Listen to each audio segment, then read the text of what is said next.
ॐ रजताचल शृङ्गाग्र मध्यस्थायै नमो नमः।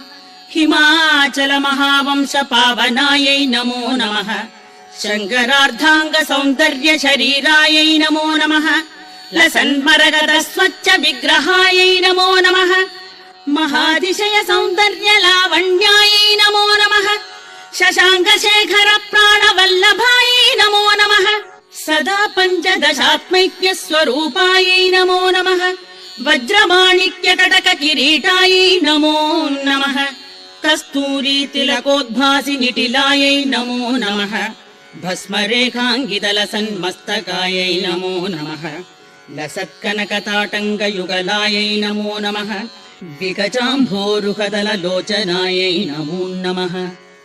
शरच्छाम्बेय पुष्पाभनासिकायै नमो नमः।